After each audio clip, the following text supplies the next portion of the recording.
Okpebholo salokwa te bawe o.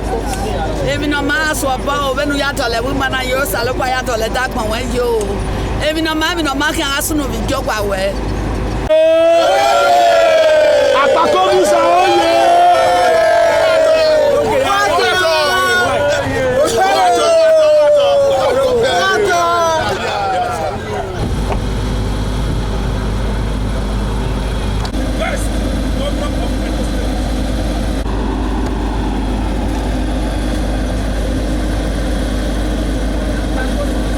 If you look at the other session, we have already completed that session. So now we've just also awarded the site so that this site can also be completed.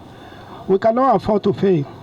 We have already keyed into Mr. President the New Hope agenda for the people of Edo State and the people of Nigeria. So we are here to work for Edo people. You can see now, this is the session. In the next few days now, this one will commence. Since morning we'll be going around looking at projects and just continue to look around and see everything we are doing is going perfectly. That is the way to go. Well, that is the renewed hope for Mr. President. Mr. President has been trying his best. On this side. Sorry? No, here, from here to...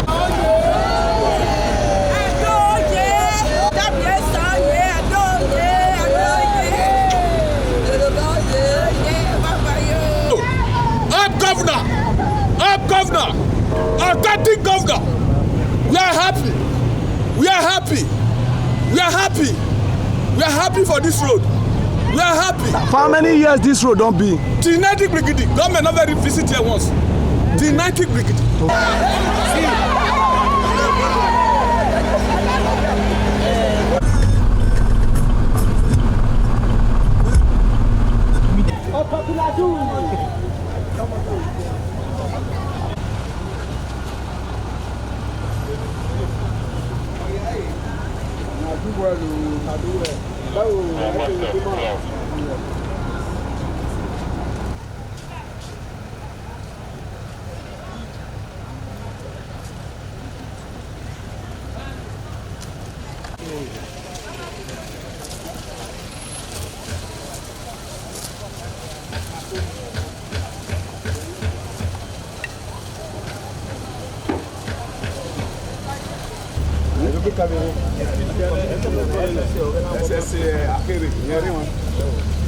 The great governor.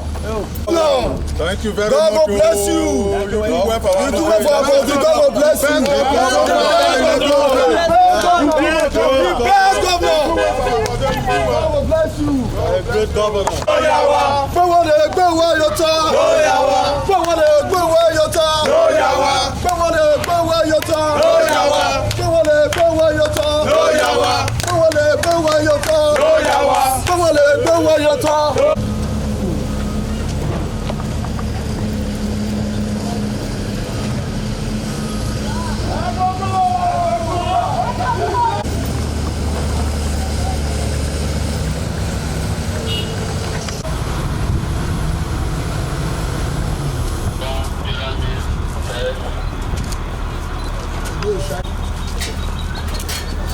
People are happy.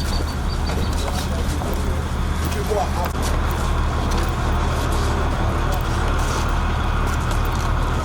For the governor! Bosa for the governor!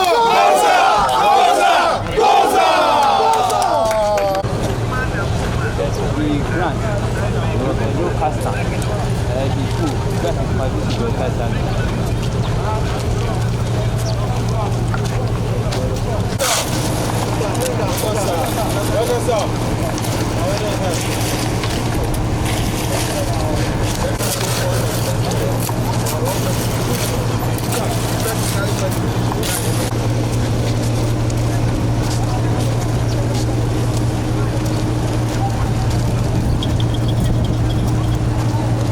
Okay, my good.